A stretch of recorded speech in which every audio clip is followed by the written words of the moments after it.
कोई भी recovery agent आपके घर पे आके आपकी सामाजिक प्रतिष्ठा को खराब नहीं कर सकता।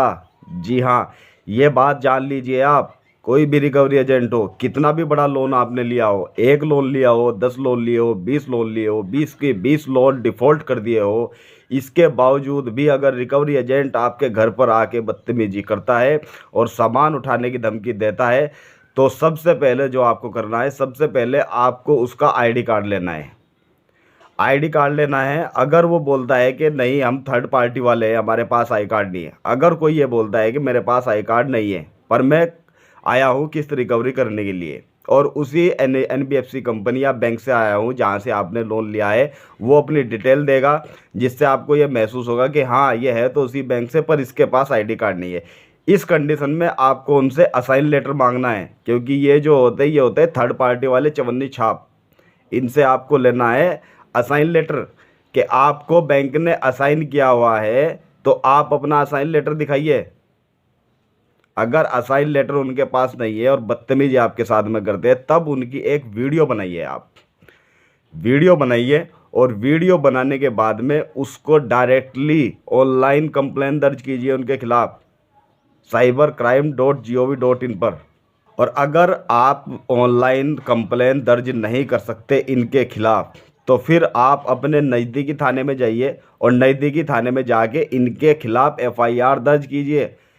एफआईआर दर्ज कराने के लिए जब आप नज़दीकी थाने में जाते हैं तो वहाँ के जो पुलिस कर्मचारी होते हैं वो बोलते हैं कि भाई आपने अगर लोन लिया है तो लोन आपको चुकाना पड़ेगा, और वो अगर किसी भी कंडीशन में आपकी कंप्लेन दर्ज नहीं करती है तो ऑप्शन फिर भी है आपके पास।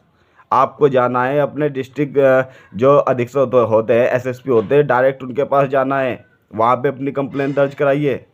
वहाँ पे अपनी कंप्लेन दर्ज कराएंगे आप तो वो फिर आपका जो नज़दीकी थाना है वहाँ पे आपको रेफ़र करेंगे आपकी एफआईआर को, और फिर एक्शन लेंगे उसके खिलाफ। जो भी रिकवरी एजेंट आपके घर पे आके बदतमीजी कर रहा है आपके खिलाफ, ये आपके अपने निजी राइट्स है, आपके अपने अधिकार है जो पता होने चाहिए आपको। इन चवन्नी छाप से, इन 10-12 हज़ार रुपये की नौकरी करने वाले लोंडों से अगर घर में दुबक के बैठोगे, अपना घर का कामकाज करने से जो है परेशान रहोगे आप, तो कैसे काम चलेगा? ऐसा नहीं करना है। अपने राइट्स जानिए, अपने आप को, आपके जो निजी अधिकार है वो आपको पता होने चाहिए। और एक चीज़ मैं आपको और बता दूं, अगर एसएसपी के पास आप जाते हैं वो भी आपकी कंप्लेन को दर्ज नहीं करते, तो फिर 156(3) के तहत कोर्ट में केस दर्ज कीजिए इनके खिलाफ। जी हाँ, कोर्ट में केस दर्ज कीजिए। फिर जज साहब उसकी केस की विवेचना करने के बाद में आगे केस को प्रोसीड करेंगे और एफआईआर फाइल करेंगे इनके खिलाफ। यही इनका इलाज है, तभी इनके दिमाग ठीक होगा। क्योंकि ना जाने कितने लोगों ने अपने घरों से पलायन कर लिया है भाई, घर छोड़ करके चले गए हैं, घर का सामान बेच बेच कर किस्त अदा कर रहे हैं, क्योंकि उनको रिकवरी एजेंट रेगुलर धमकी दे रहे हैं। क्या धमकी दे रहे हैं? आपने एक फला तारीख को किस्त ली थी, इतना आपने हमारे बैंक से लोन लिया था, आप लोन नहीं चुका रहे हैं, हम आपके खिलाफ़ ये करेंगे, हम आपके खिलाफ़ ये करेंगे। इस तरीके की धमकी दी जा रही है। और आदमी जो है जिसने लोन लिया है उसकी फाइनेंशियल कंडीशन ख़राब होने के बावजूद में मेंटली प्रेशर बढ़ता जा रहा है। और मेंटली प्रेशर इतना बढ़ रहा है कि आज की तारीख में 100 में से 50% आदमी जो सुसाइड कर रहे हैं, जो आत्महत्या कर रहे हैं, वो केवल ईएमआई डिफ़ॉल्ट होने के कारण कर रहे हैं। घर में कलेश, मान सम्मान, प्रतिष्ठा खराब, समाज में इज्जत खराब। जबकि होता यह है कि आपको अपने राइट्स नहीं पता। अगर आपको अपने राइट्स पता होंगे तो आप इनके खिलाफ़ कानूनी कार्रवाई कर सकते हैं। ये आपके खिलाफ़ कानूनी कार्रवाई नहीं कर सकते। पुलिस का काम रिकवरी एजेंट करने का नहीं है, रिकवरी करने का नहीं है पुलिस का काम। पुलिस का काम है लॉ एंड ऑर्डर को मेंटेन रखना। क्या कभी आपने देखा है कि किसी बैंक से किसी आदमी ने लोन लिया है और पुलिसकर्मी उसको रिकवरी करने के लिए आ रहा है? या अगर कोई भी रिकवरी एजेंट आपको इस बात की धमकी दे रहा है कि मैं आपके घर पर पुलिस लेकर के आऊँगा, आपको पुलिस गिरफ्तार कर लेगी, आपको थाने में भेज देंगे, आप जेल चले जाओगे, आपके सामान उठा लेंगे, तो ये जो बात बोल रहा है वो एक तो उसकी रिकॉर्डिंग कर लीजिए।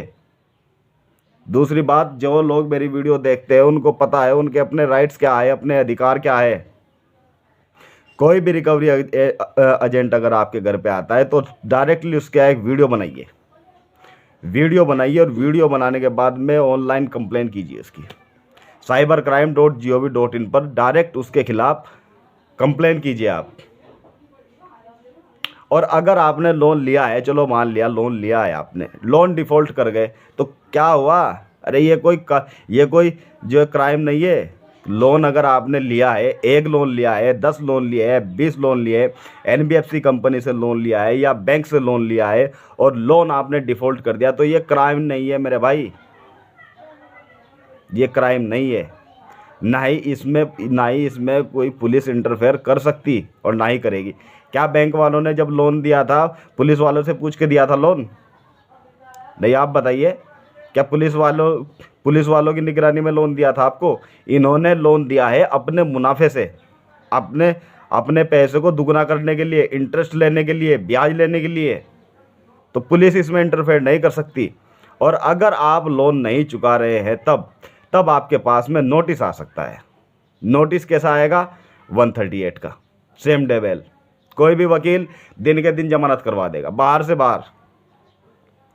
और अगर 138 का नोटिस नहीं आया, दूसरा नोटिस आ गया, तो दूसरा नोटिस किस चीज़ का आएगा? दूसरा नोटिस आएगा payment and settlement 125 section 125, same day bail. तो दिक्कत क्या आ रही है? अपने दिमाग को संतुष्ट कीजिए, टेंशन परेशानियों से मुक्त कीजिए। किस्त आपने ली है, लोन आपने लिया है, नहीं चुका पा रहे तो कोई प्रॉब्लम नहीं, कोई दिक्कत परेशानी वाली बात नहीं है। बैंक में जा कर के बात कीजिए, बेधड़क जाइए बैंक में, कोई फांसी देने वाला नहीं है आपको। बैंक में जाके डायरेक्ट बोलिए मेरी मालिकाना हालत ख़राब है भाई, मैंने लोन लिया था, जब मैं किस्त दे रहा था उस समय मेरा रोज़गार चल रहा था, मेरा व्यवसाय चल रहा था, अब मेरा व्यवसाय बंद हो गया, अब मेरा व्यवसाय ठप हो गया, अब मैं लोन कैसे चुकाऊँ? मेरे पास कोई ऑप्शन नहीं है। तो वो समय देंगे आपको 2 महीने, 3 महीने, 4 महीने, इतना समय देंगे, क्योंकि और कोई रास्ता है ही नहीं उनके पास। क्या कुछ गिरवी रखा है आपका उन्होंने? और गिरवी रखा है तो क्या नीलाम कर देंगे वो? ऐसा कुछ भी नहीं होता है।